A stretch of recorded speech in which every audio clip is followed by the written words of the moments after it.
ಅಮ್ಮನ ಕೈ ರುಚಿ ಅಂದ್ರೆ ನೆನಪಾಗೋದು ನಮ್ಮ ಮಂಗಳೂರಲ್ಲಿ ಮಾಡೋ ಈ ಬೋಳುಳಿ. ಬಾಲ್ಯದ ಸವಿ, ಇವತ್ತು ಕೂಡ ಅದೇ ಪ್ರೀತಿ, ಅದೇ ರುಚಿ. ಬನ್ನಿ ಅಮ್ಮ ಹೇಗ್ ಮಾಡ್ತಾರೆ ಅಂತ ತೋರಿಸ್ತೀನಿ. ಈ ರೆಸಿಪಿಯ ಸ್ಪೆಷಲ್ ಟೇಸ್ಟ್ ಇಂಗ್ರೀಡಿಯೆಂಟ್ಸ್ ಅಲ್ಲಿಲ್ಲ, ಅದರ ಜೊತೆಗಿರೋ ನೆನಪಲ್ಲಿದೆ. Welcome to foodie Ramya. ಮೊದಲಿಗೆ ಒಂದು ಚಿಕ್ಕ ಕುಂಬಳಕಾಯಿ ಸಿಪ್ಪೆ ತೆಗೆದು ಬೀಜ ತೆಗೆದು ಮೀಡಿಯಂ ಪೀಸಸ್ ಆಗಿ ಕಟ್ ಮಾಡಿ 1 ರಿಂದ 2 ವಿಷಲ್ಸ್ ಕುಕ್ ಮಾಡಿ ಇಟ್ಕೊಳ್ಳಿ.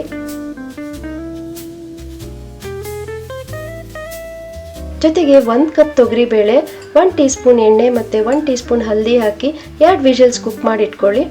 ಜೊತೆಗೆ 1 ಕಪ್ ಕಾಳು, ನಾನಿಲ್ಲಿ ಬೀನ್ಸ್ ಕಾಳು ತಗೊಂಡಿದ್ದೀನಿ. ನೀವು ನಿಮ್ಗೆ ಇಷ್ಟ ಆಗೋ ಯಾವುದೇ ಕಾಳು ತಗೊಳ್ಬೋದು. ಅದನ್ನು ಅಷ್ಟೇ 2 ವಿಷಲ್ಸ್ ಕುಕ್ ಮಾಡಿ ಇಟ್ಕೊಳ್ಳಿ. ಇಷ್ಟು ರೆಡಿ ಇದ್ರೆ ಹುಳಿ 5 ನಿಮಿಷದಲ್ಲಿ ರೆಡಿ ಆಗುತ್ತೆ.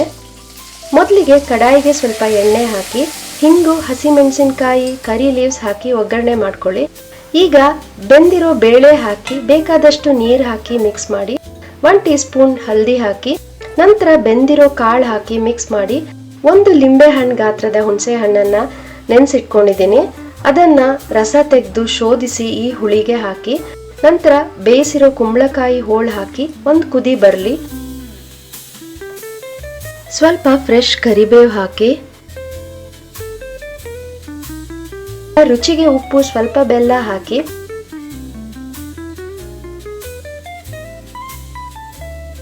ಈ ಸೇಮ್ ಹುಳಿನ ಹಾಗಲಕಾಯಿ, ಸೊಪ್ಪು ಅಥವಾ ಬೇರೆ ಯಾವುದೇ ತರಕಾರಿ ಜೊತೆ ಕೂಡ ಮಾಡಬಹುದು.